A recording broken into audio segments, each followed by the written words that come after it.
Valued listeners, thank you very much for coming to listen to our pre-election special. Today, Brandon and I will be discussing some of the expectations that we have for the election, and of course, going over some of the polling from the key states to try to get a grip and make some predictions on what's about to happen. There will also be some special attention paid to President Trump and the black voters and how he's trying to court minorities. And of course, we will talk about the elephant in the room, and that is post-election, or I guess you could even say violence happening during and after the election. So, Brandon, how are you doing? Doing fine, Jacob. Thank you for asking. Yeah, this is going to be one of our shorter shows. We're going to go through the polling data, and which all of it is very close. The thing that like you said, the thing that is sort of an elephant in the room is the potential for violence in this election. I'd have to say that throughout my entire life, I've never once thought that in an American election there was a chance for, widespread street violence or, riots or, protesting. But it really seems to me that that is going to be inevitable with this election. Absolutely. The stakes are just so high, right? Right. I think that the Republicans know that if Trump loses, obviously it's very rare for an incumbent to lose re-election. If Trump loses, that's sort of a litmus test on what the Republicans have been doing over the last 4 years. And many of them, of course, have been supporting Trump. They've gone along with Trump, even though Trump has done a lot of boneheaded things. And that then will scare a lot of other Republicans when they're up for re-election. And they might think that, well, the tide has turned, and now maybe the Democrats again will just be in power for, the next 12 years or so. And then the other opposite is true as well. I think if the Democrats know that if they lose, and, they've had basically 4 years of just complaining, of investigations, and just basically not coming to grips with Trump being elected and Hillary losing. We all call it Trump derangement syndrome. So if they lose, then basically that is a repudiation of what they've been doing over the past 4 years. And I can see how they would be very scared that, Republicans are going to not only, Trump wins, but then, after Trump, the Democrats will need entirely new game plan. Their identity politics game plan obviously would show that it didn't work. They've drifted very far left. It would prove that also didn't work. So a lot is on the line for both sides, and because of that, I don't think both sides are going to go down without a fight. And by that I mean they're going to try to take it to the courts, and neither side is going to, bow out, and they're just going to extend it. This could be something going on for months. And like I said, while this is all going on, you could have supporters in the streets of both sides going at it with each other. So that's right. So even when we go through the polling numbers here, it could actually take a very long time for all of the final results to roll in. So even if it looks like, say, Arizona will be a Trump win, We might not even have the information indicating that until several days after the election, and it might not even be official until a few weeks after the election. So we might be looking at a situation with a lot of potential for prolonged conflict and street violence. Yeah, and also just there's been doubt cast on mail-in ballots, and I think the trust in the election system is at an all-time low in America. Not only because of things like with supposed Russia tampering in 2016, but currently with COVID, a lot of people will not be voting in person. There'll be more mail-in ballots.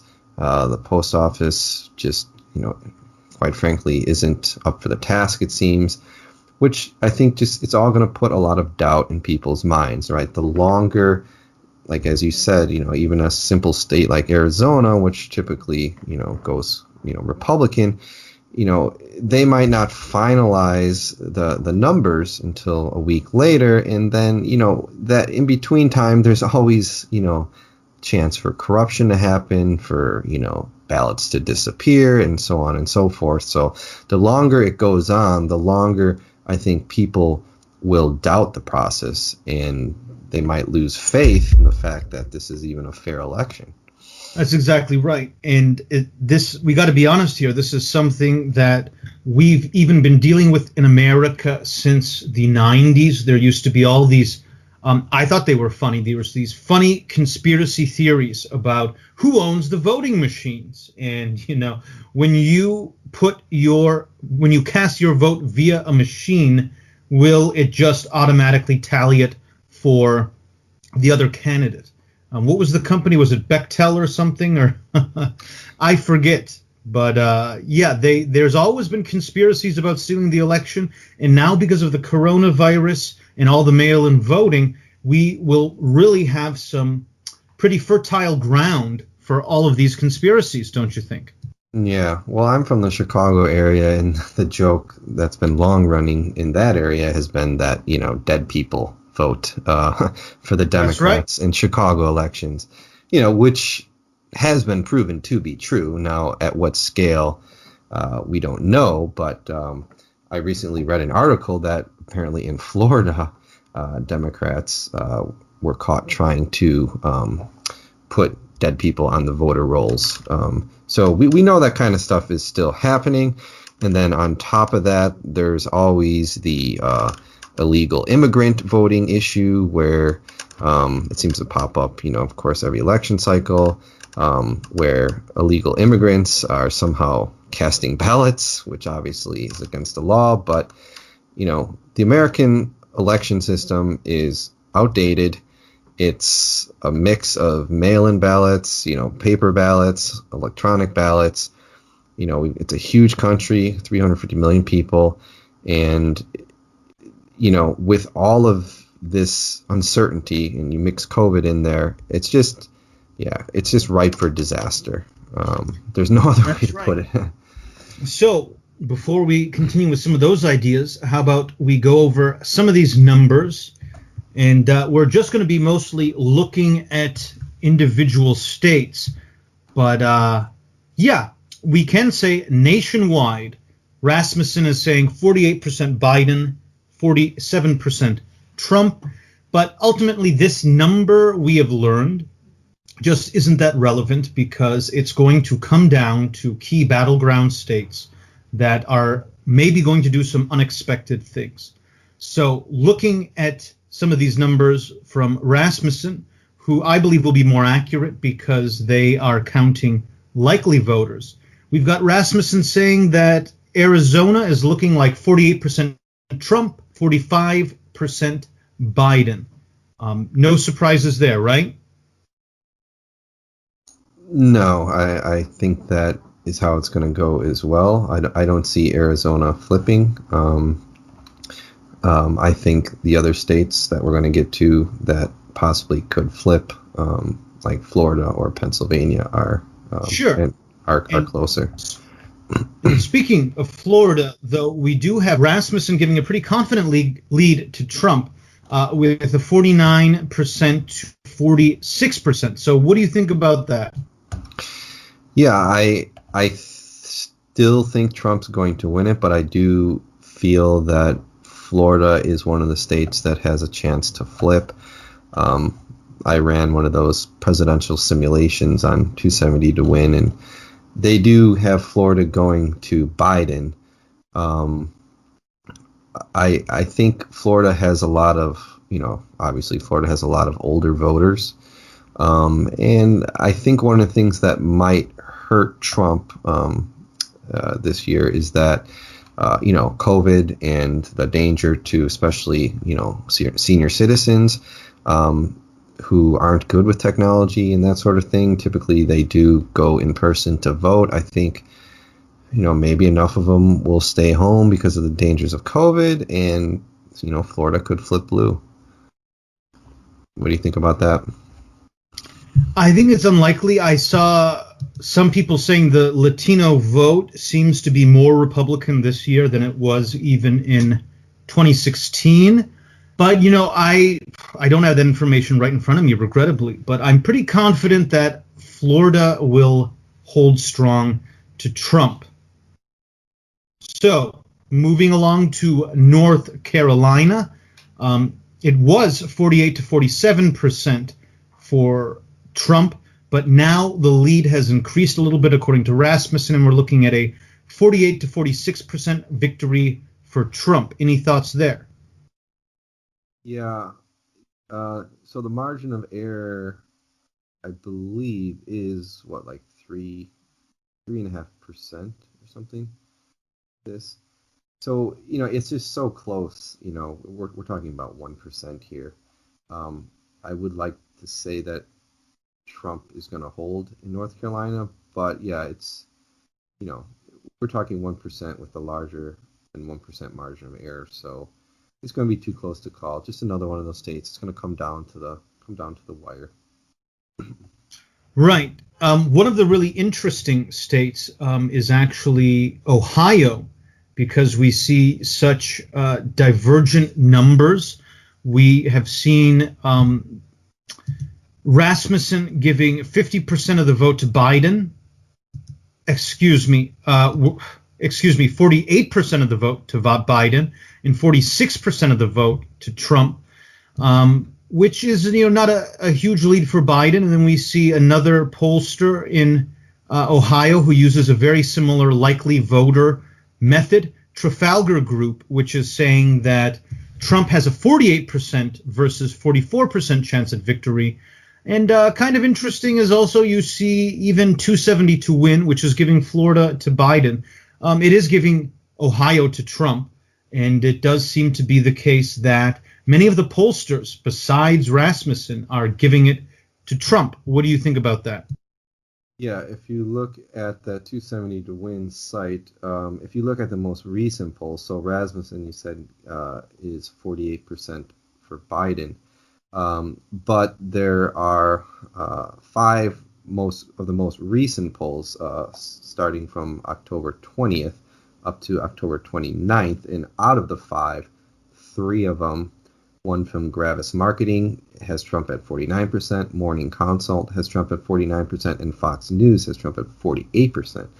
So three of the five of the most recent polls show Ohio going to Trump.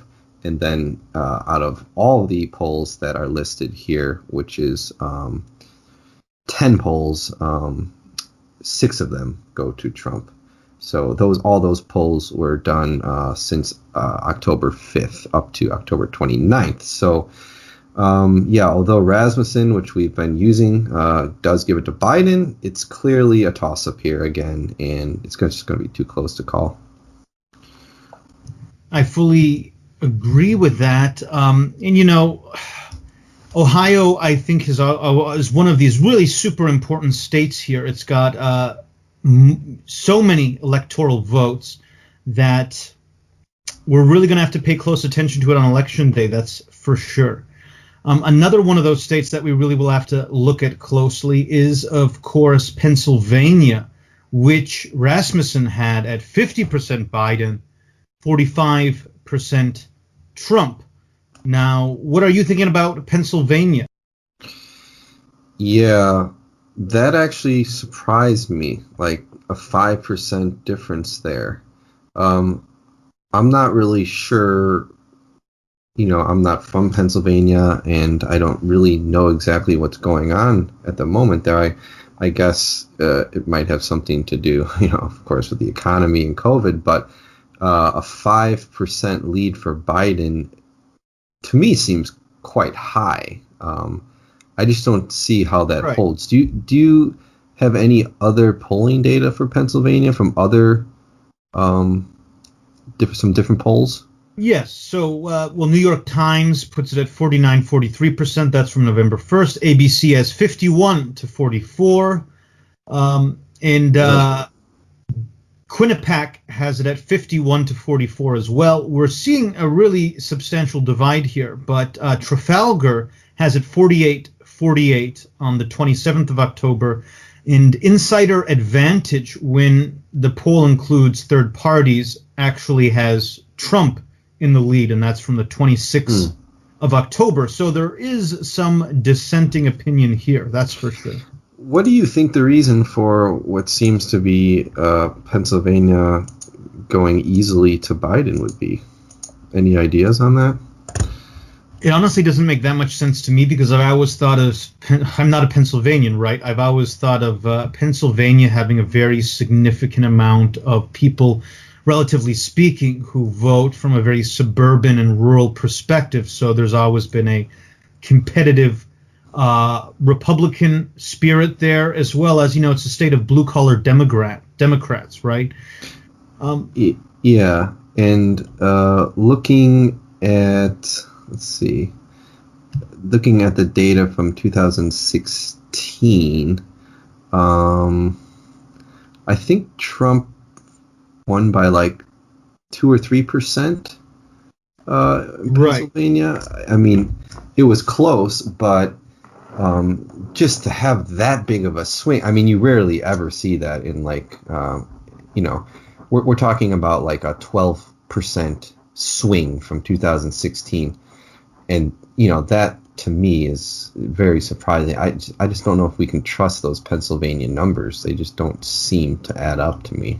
What I think it is the polling must have been just overly weighted towards, the Philadelphia and Pittsburgh area, right? How else could you really explain that? And that's why, that's why it's also surprising to see Rasmussen tend to give a big advantage to Biden in there because they seem to have had the more moderate numbers all along. Yeah. Yeah. Okay. So is there any other states that you'd like to go into detail about? You want to talk about Wisconsin? Sure. Wisconsin is one of those states that people mention as potentially going for Trump, but there are almost no polls showing that is likely at all. A few of them that allow for a third-party candidate are a little bit interesting, like the Susquehanna poll, 46-49 in Biden's favor. That's something that's within the margin of error.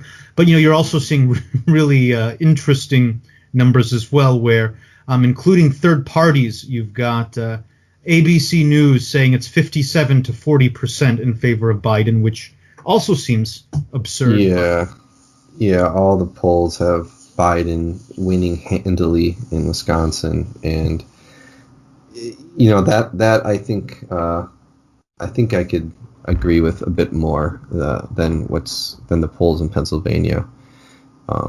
Yeah, as you said, like those numbers, if somehow Trump wins Wisconsin, this is the kind of thing that we're talking about with the trust in the polls, and that all the polls were wrong in 2016. If they end up being wrong again, so like all the polls are showing Wisconsin going for Biden, then I think that's going to put even more distrust into the minds of people, because they'll be saying like, well, what's going on here? It shows that most people want Biden in these states. The polls are showing it, but then on election day, things change. And I think there will be talk of tampering with election results and, different conspiracies like that if somehow Trump does win states like Wisconsin. So, yeah, these polls could end up, if Trump wins, because all the polls are showing Biden winning, if Trump does win again, then it proves these polls wrong, and then we're back to, what happened in 2016, and people just aren't going to accept it. That's right. And that really leads us into the big topic of election violence, doesn't it? Yeah, it does. But before we get to that, just one more thing. So one of the things that is a bit interesting about this election is that there are some polls that have been done that show that Trump could be getting a big bump in African-American support. Now, this is kind of a controversial poll, but Rasmussen did do a survey, and it's found that 31% of likely black voters would vote for Trump if the election were held today, and that was on October 29th.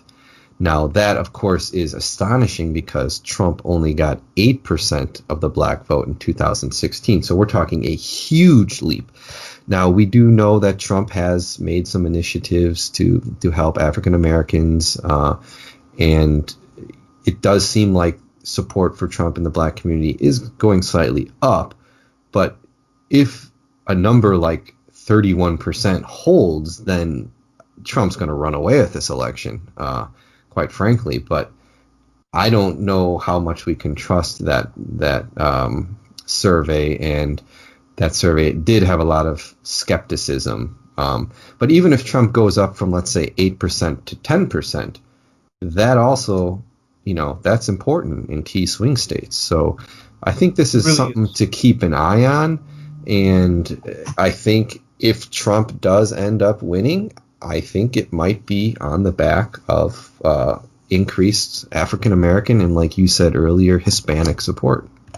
That's right. If it really is a situation where, Ohio and Pennsylvania will come down to tens of thousands of votes, increasing your share of the black vote, even though your share of it's very small, increasing it by 5% would definitely put a giant, it'd give the Democrat voting bloc a very big black eye, so to speak, because they really depend on those numbers. And if they don't get them, it can really mean the change for everything. Yeah, and we do know that Biden is not really liked that much by African Americans. He has a history of, supposedly calling them super predators and, voting for some initiatives, some crime bills in the 90s that, we know put a lot of African American men in prison, and he's never really, jived well with the African American voting bloc. So, these types of numbers showing Trump getting higher African American vote, I personally believe him. I don't know if I would go with the 30%, but it does seem like you have a candidate that African Americans don't like with the Democrats, and Trump, who has been actively trying to court, not aggressively, but he has done some things to court the African American vote. So I think we can definitely see a jump in African American support.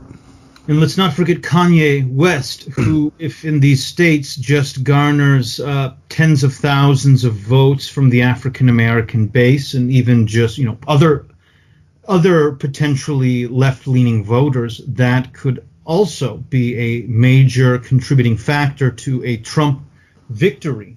Yeah, exactly. And then, there's been other things like, I believe it was 50 Cent sent out a tweet a week ago or something about, he looked at Biden's tax plan, saw how many the high taxes that he'd be paying in New York, and said something to the likes of, I don't care if Trump's racist, I'm not paying taxes that are that high, vote Trump.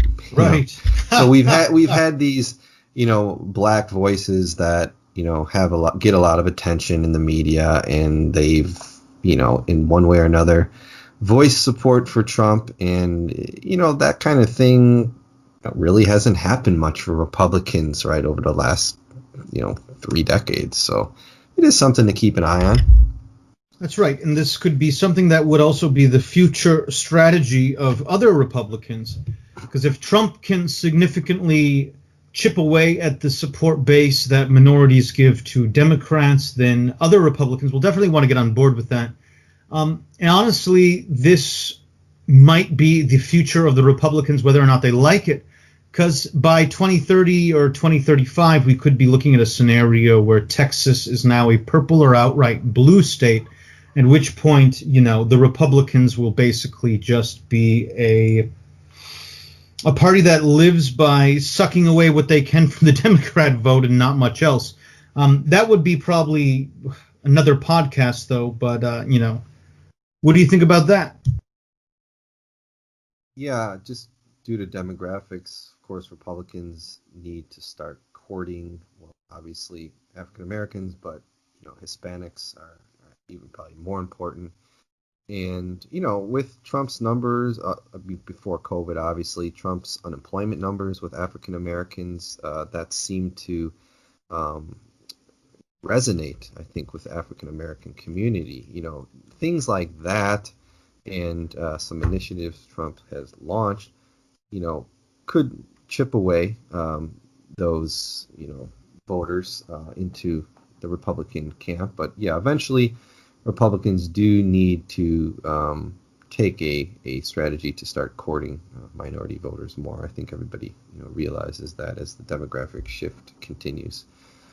All right, I think it's a good time to shift over to the last part we're going to talk about, and we briefly mentioned it earlier, but it's the potential for violence.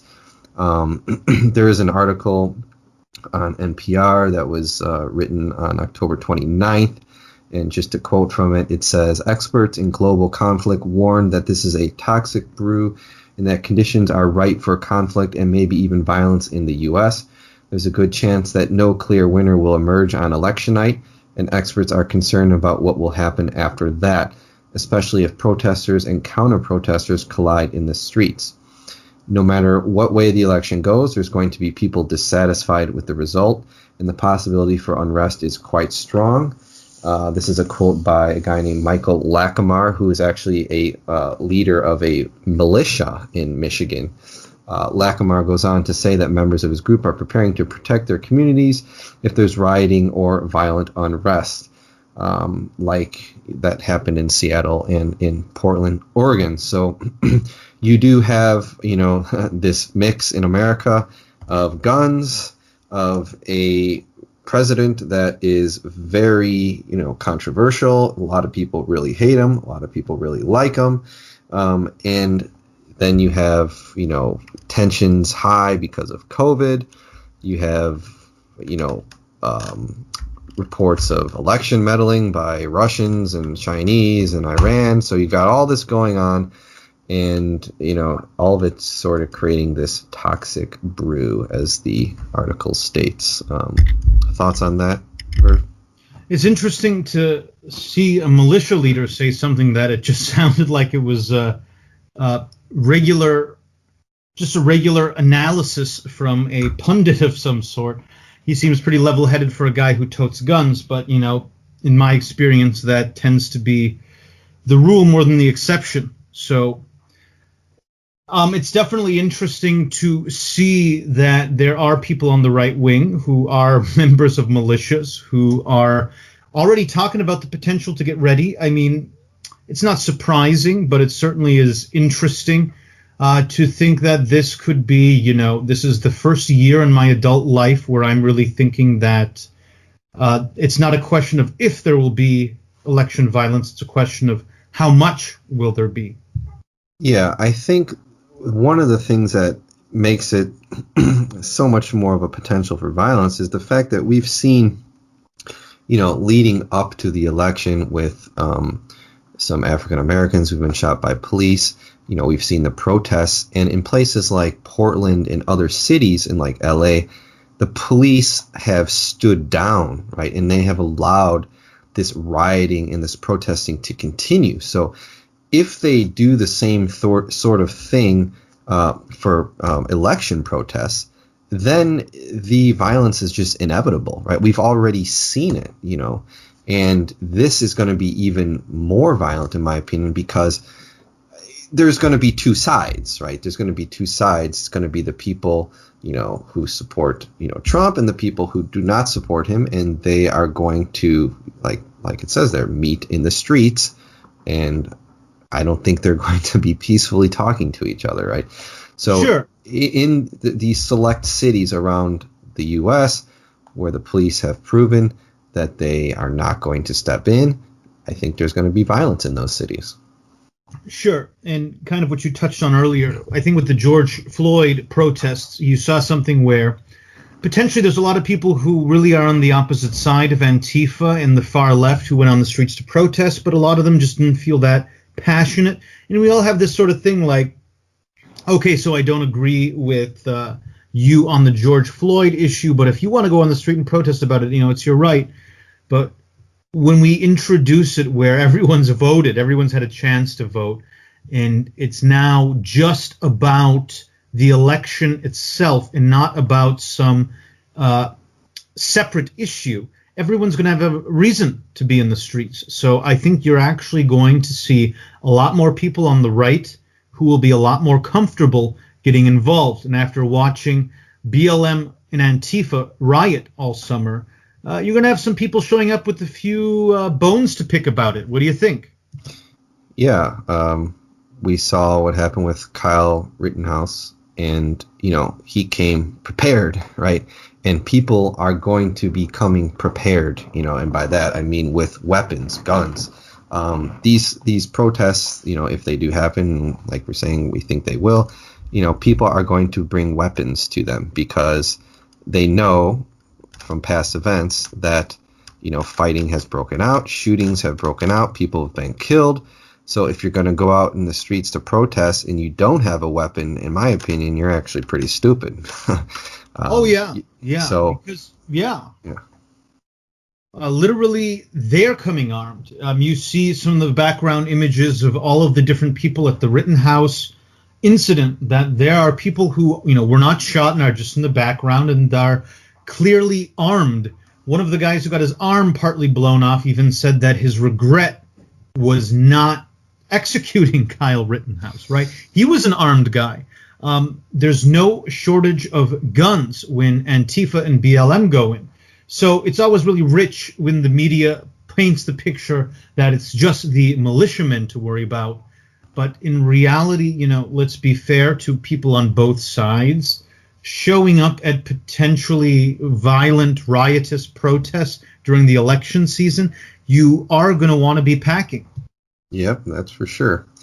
Okay, I think let's go to one final link, and this was an article written in The Atlantic, and it says that it raises the question, will liberals accept another Trump victory, especially if it is without the popular vote? Now, this is something that liberals seem to be harping on a lot these days, and that is, let's get rid of the Electoral College because it's not accurately representing the American public and the new demographics and so on and so forth. I think a lot of liberals feel like this is some sort of old relic of white America that has been put into place to sort of, keep the minorities down and to put their people into power. So there's already this thought that the Electoral College is bad for America. And if Trump wins without the popular vote, again, even if he does win fairly comfortably like he did with Clinton in the Electoral College, but not win the popular vote, there's going to be protests again with that. So just to read a quote from this article, it says, because Biden's poll numbers this year have mostly been higher than Clinton's were in 2016, a Trump victory will be even harder for the left to absorb. Until Democrats started panicking recently, overconfidence had set in. The polls offered good reason to think that a Trump victory was drifting out of reach, and they still show the former vice president with a significant, if diminished, advantage. No matter how the polls shift, a Trump win means a squandered lead and shattered expectations. So we've gone over the polls. Many of the polls show that Biden is going to win. this is the same sort of thing that happened in 2016. Trump ended up winning, and he did it through the Electoral College. So even if we have the exact same situation in 2016, I just can't see liberals accepting Trump's victory through the Electoral College. What do you think? I fully agree with that. Already it's become a major talking point, and even pretty mainstream politicians have said themselves that they are questioning the purpose of the Electoral College and everything else, when this is really a politics 101 type issue and how our country was organized from the beginning. What's so crazy about it to me is, as it stands, they are looking at the demographic victory in Texas and eventually places like Ohio, where Republicans will just never really have a ground to run truly conservative candidates for the presidency again. But that's still not good enough for them. So I feel really kind of dumbstruck that they are overplaying their hand to this extent, because following these basic rules is just kind of one of the ways that you can have us continue to play ball graciously with them. So this questioning of the Electoral College and this overemphasis of the popular vote is something that really grinds my gears. And naturally, I do think that if Trump does win the Electoral College but loses by a few million votes, we are probably going to see prolonged protests, and we may even see pretty mainstream Democrat characters like AOC talking about how that's all justified. Yeah, exactly. There's the fear that Democratic politicians will, add fuel to the fire if there are protests, protesting the results because of the Electoral College victory. And then if, politicians who have been elected to office are raising doubts about that process, then it's going to embolden these protesters and think that they have support by, Washington. And it will lead to these types of protests and violence that we mentioned earlier. Any final thoughts about the election? Well, I guess, Verv, it'd be nice if we give our predictions. So why don't you give your prediction and I'll give mine, and then we could end this cast. I cautiously believe that Trump will win the Electoral College very narrowly, and he will, of course, lose the popular vote. And I think that the pollsters will be wrong, and this will be, as one pollster said, kind of the death of respect for polling, and that'll be basically what they deserve. But I will say my confidence isn't absolutely through the roof. I'd maybe put $20 on it, but I wouldn't put much more. How about you? Yeah, it's certainly a toss-up. Like you said, I wouldn't bet on it, but I also do think Trump will win in the Electoral College, but lose the popular vote. And the reason why I think that is, the polls were wrong in 2016. The polls, I think, they're a toss-up right now. There's definitely this silent majority, if you want to call it that, of people who do not want to let their opinions known. Since 2016, the amount of vitriol and the serious blowback from supporting Trump has gotten even higher. So, people show support for Trump on Twitter or something, and they face a huge backlash. A celebrity comes out for Trump, and they're called terrible names and so on and so forth. I think that has pushed Trump supporters even in more deeply into secretive positions, and I think those people will come out, of course, on election day, and Trump will end up winning. So totally.